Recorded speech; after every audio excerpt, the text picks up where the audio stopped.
سامعین و ناظرین، انفیکشن کنٹرول سوسائٹی آپ کی بہتر صحت کے لیے اور آپ کو پریشانیوں اور بیماریوں سے بچانے کے لیے مختلف ویڈیوز کے سلسلے کو جاری کیے ہوئے ہم آپ کے سامنے جو تذکرہ کر رہے تھے دل کی بیماریاں اور کس طرح اس سے بچا جا سکتا ہے، کس طرح اس سے محفوظ رہا جا سکتا ہے، اور اس کے ضمن میں ہم نے احساسات، خیالات، فیصلے، اخلاقیات اس کے بارے میں کچھ ویڈیوز ڈالی ہیں۔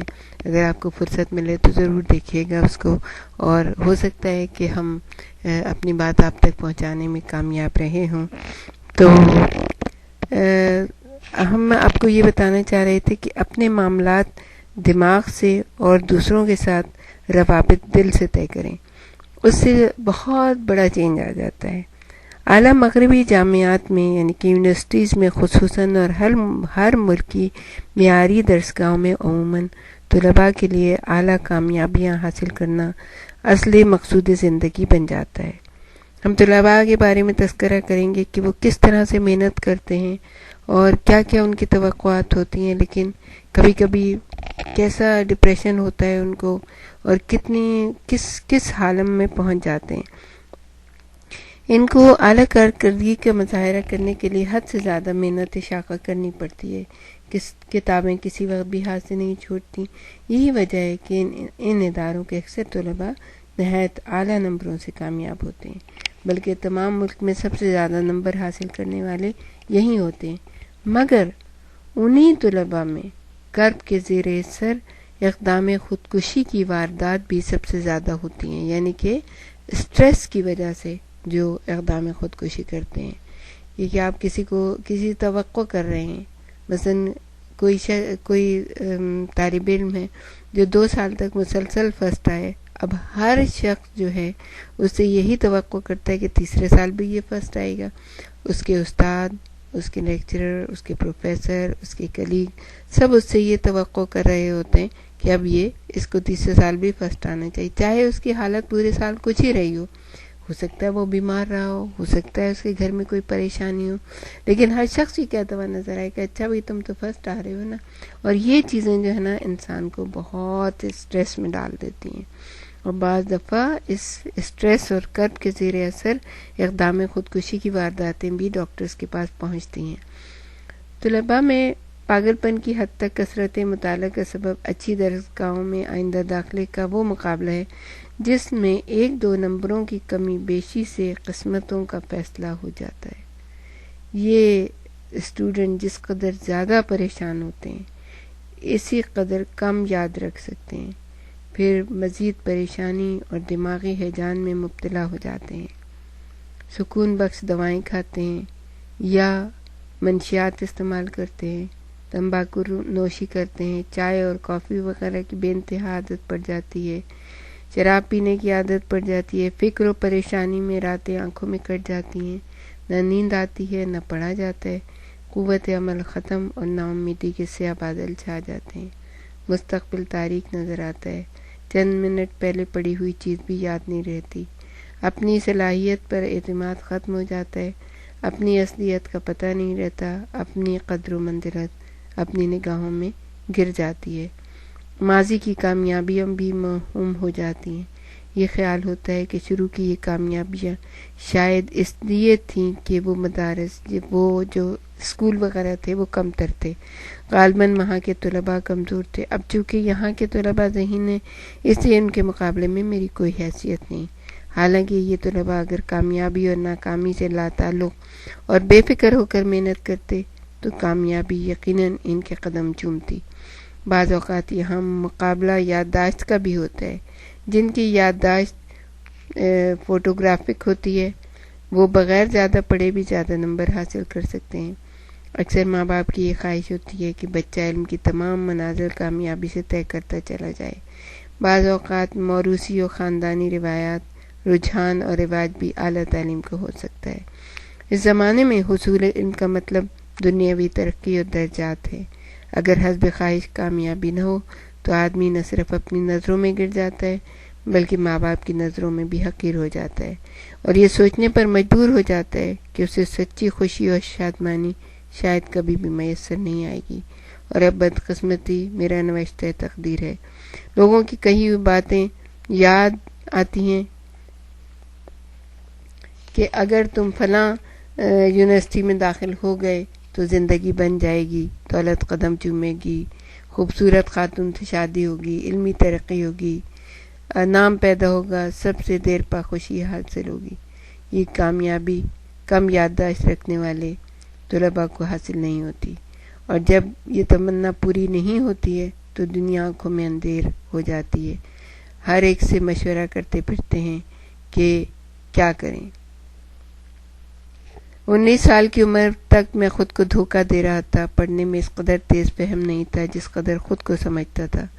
یونیورسٹی پہنچ کر علمی لحاظ سے مجھے اپنی کمتر حیثیت کا احساس ہوا، کیونکہ زیادہ تر طلباء میری نسبت زیادہ ہوشیار تھے۔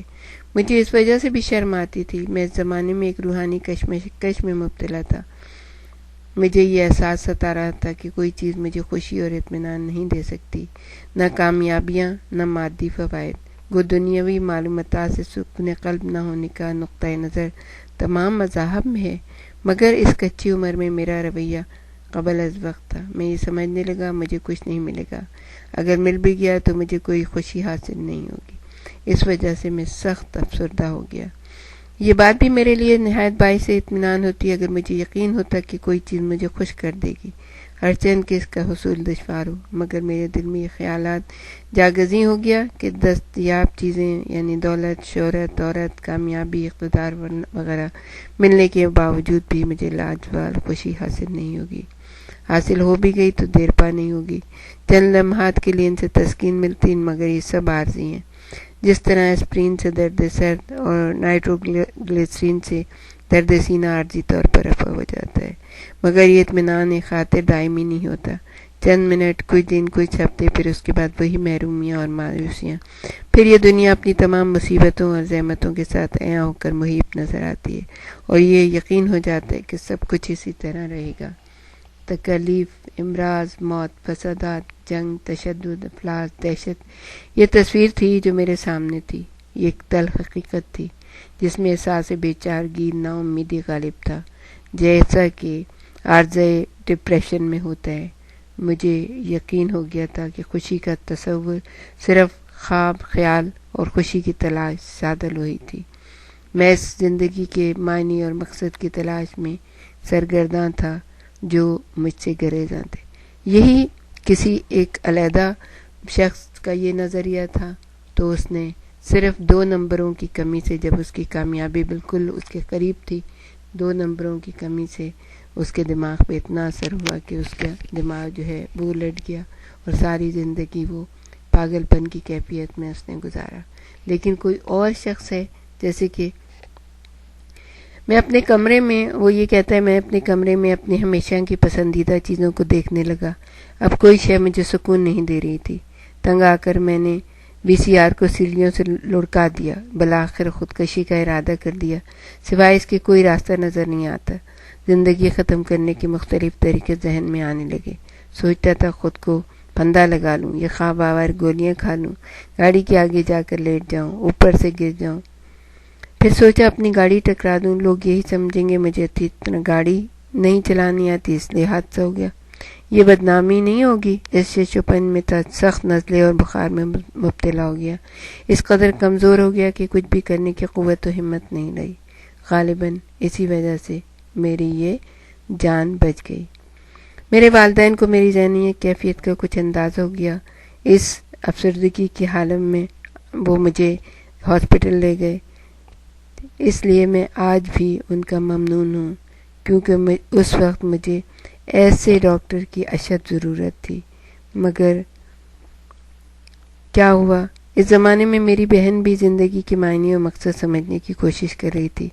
تلاش حق میں آخر اسے ایک بزرگ سے رابطہ ہو گیا اور میری بھی ان سے ملاقات ہو گئی۔ جب طالب علم پڑھنے کے لیے تیار ہوتا ہے تو استاد بھی قدرتی طور پر موجود ہوتا ہے۔ انہوں نے بتایا، سمجھایا، دیر پا خوشی ایک مہم شے ہے، اس کے حصول کی کوشش ایک صحیح ناکام ہے۔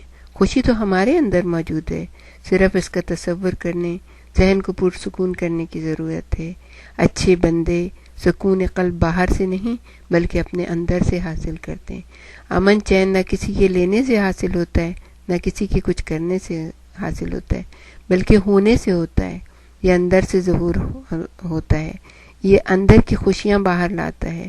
آپ اپنے آپ کو دوسروں کے لیے وقف کر دیں، آپ دیکھیے کتنی خوشی آپ کو محسوس ہوگی۔